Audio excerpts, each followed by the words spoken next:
صدقہ خیرات اور زکوٰۃ میں قرآن مجید کے روح سے کوئی فرق نہیں ہے، اس لیے کہ قرآن مجید میں جو زکوٰۃ کا حکم ہے وہ صدقات کے نام سے ہی آیا ہے۔ سورہ توبہ میں انما الصدقات للفقراء والمساکین، تو یہ جو زکوٰۃ کے مصارف بتائے گئے ہیں کہ زکوٰۃ کن کن کو دی جا سکتی ہے، تو اس کا ہاں لفظ جو آیا ہے زکوٰۃ نہیں آیا ہے بلکہ صدقات آیا ہے۔ اور ہم یوں کہا کرتے ہیں کہ ایک صدقہ ہے واجب جو لازم ہے، یہ ہے زکوٰۃ۔ ایک صدقہ ہے نافلہ، اس سے اوپر مزید دینا، اس کو ہم عام طور پہ صدقہ کہتے ہیں۔ تو صدقہ نافلہ جو ہے وہ صدقہ ہے جس کے بارے میں آپ سوال کر رہے ہیں، اور صدقہ واجب جو ہے لازم اور فرض وہ زکوٰۃ ہے۔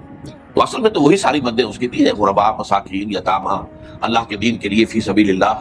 کوئی شخص جو ہے وہ قرضے کے اندر پوری طرح بندھ گیا ہے، جکڑا گیا ہے، نکل نہیں پا رہا، اس کو یکمشت کوئی مدد دے کر اس قرض کے جنگل سے اور چنگل سے نجات دلا دینا، یہ چیزیں جو ہے سب کو معلوم ہے۔ کس کو معلوم ہے؟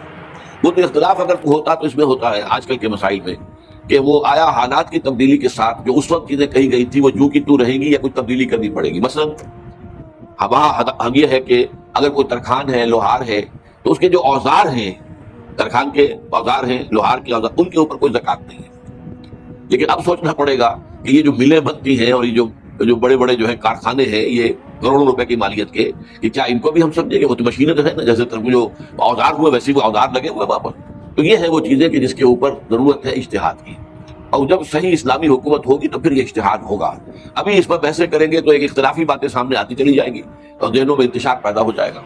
اسی طرح مثلا یہ تھا کہ اونٹ اگر کوئی پالتا ہے بیچنے کے لیے، اور تو یہ گویا کہ اس کا مالک تجارت ہے، اس پر زکوٰۃ ہوگی۔ اگر اتنے اونٹ ہو تو اس پر اس کے بعد جو ہے زکوٰۃ شروع ہو جائے گی۔ لیکن یہ کہ جو اونٹ کسی نے رکھے ہوں بار برداری کے لیے، کوئی شخص مزدوری کر رہا ہے، سامان یہاں سے وہاں پہنچانا، وہاں سے یہاں لانا، جیسے آپ کو معلوم ہے کہ پابندے آیا کرتے تھے افغانستان سے، اور وہ جو لوگ آتے تھے اونٹ لے کر، اور اونٹوں پر وہ ادھر سے ادھر سامان پہنچاتے تھے، اجرت لیتے تھے، تو جو بار برداری کے اونٹ ہیں ان پر زکوٰۃ نہیں تھی۔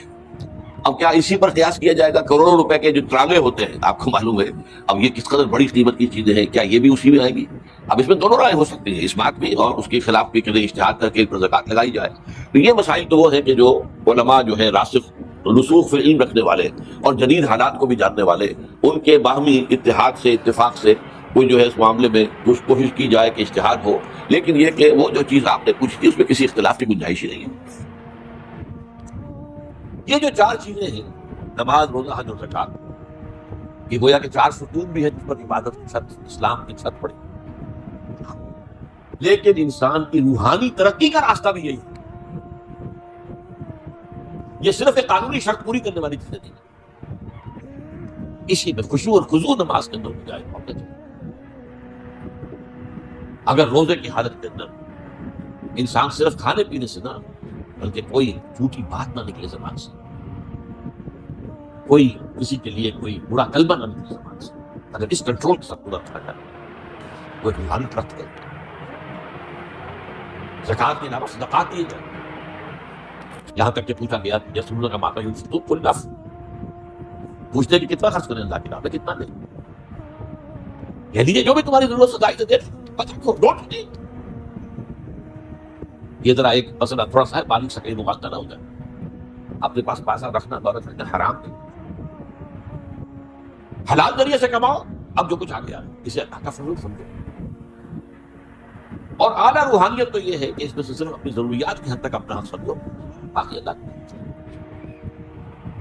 یہ ان محروموں کا حق ہے، فی اموالہم حق معلوم للسائل والمحروم، اللہ نے تمہارے حصے میں ڈال کر تمہارا امتحان کیا ہے کہ تم ان کو لوٹا کر مالک ہو جاتے ہو یا اس پر قبضے میں بات فانا رکھتے ہیں، لیکن جائز ہے، حرام نہیں۔ صرف زکوٰۃ تو زبردستی لے لی جائے گی، باقی تم لے سکتے ہو، تمہاری اولاد کو منتقل ہو سکتا ہے وراثت میں، لیکن روحانی ترقی اگر چاہتے ہو تو یسألونک ماذا ينفقون قل العفو۔ حضور نے زندگی اسی سطح پر گزاری ہے، اپنے پاس ایک پیسہ رکھا ہی نہیں۔ عام آدمی سے اگر آپ یہ کہہ دیں تو شاید وہ آپ کا سب چھوڑ دیں کہ حضور نے کبھی زکوٰۃ نہیں دی، کیسے ہو سکتا؟ ارکان اسلام کیسے ممکن ہے؟ کیسے دے سکتا؟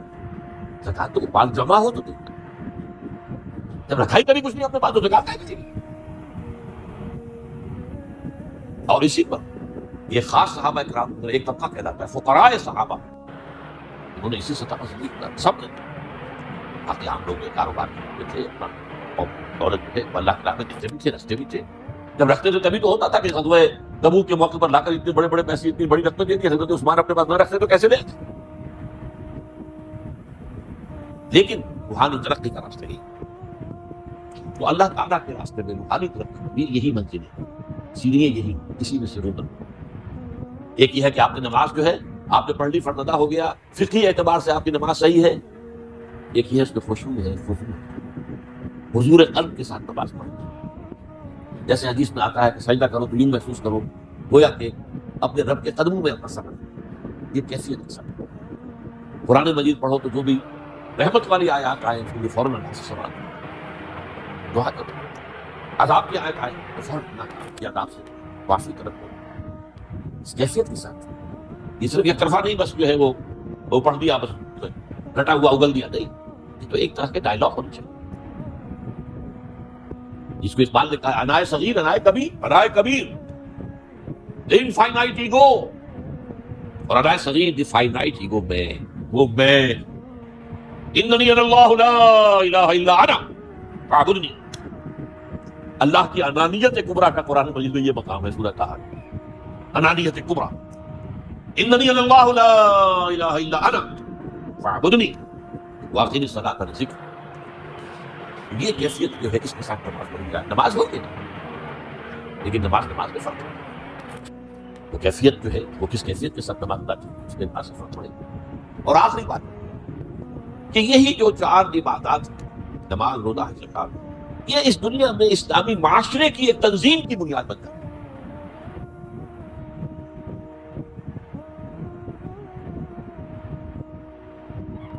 کسی شخص کو تکلیف میں دیکھ کر اگر آپ کا دل پسیجتا نہیں ہے، آپ کے دل میں رقیق کسے کہتے ہیں؟ پتلا. رقیق مادہ پتلا. رقت قلب، دل میں نرمی پیدا ہو جائے. دل میں نرمی اگر پیدا نہیں ہوتی ہے تو پھر جان لیجئے میں ایک بہت سخت بات کہنے لگا. ایک شخص عالم ہو سکتا ہے، مفتی ہو سکتا ہے، فقیہ ہو سکتا ہے، مفسر ہو سکتا ہے، محدث ہو سکتا ہے، عابد ہو سکتا ہے، زاہد ہو سکتا ہے، نیک نہیں ہو سکتا اگر انسانی ہمدردی کا مادہ اس کے دل میں نہیں. بات سمجھ لیا آپ نے پوری؟ یہ ہے ترتیب کے اندر مثبت. نماز اور زکات کا ذکر بعد میں. وَآتَ الْمَالَ عَلَىٰ حُبِّهِ ذَوِي الْقُرْبَىٰ وَالْيَتَامَىٰ وَالْمَسَاكِينَ وَابْنَ السَّبِيلِ وَالسَّائِلِينَ وَفِي الرِّقَابِ. یہ پہلے آیت. اور آپ میں سے بہت سے حضرات کو یاد ہوگی 4 پارے کی پہلی آیت جو اس معاملے میں یوں سمجھیے قول فیصل لَن تَنَالُوا الْبِرَّ حَتَّىٰ تُنْفِقُوا مِمَّا تُحِبُّونَ. تم ہر نیکی کے مقام کو نہیں پہنچ سکتے جب تک خرچ نہ کرو اس میں سے جو تمہیں محبوب ہے.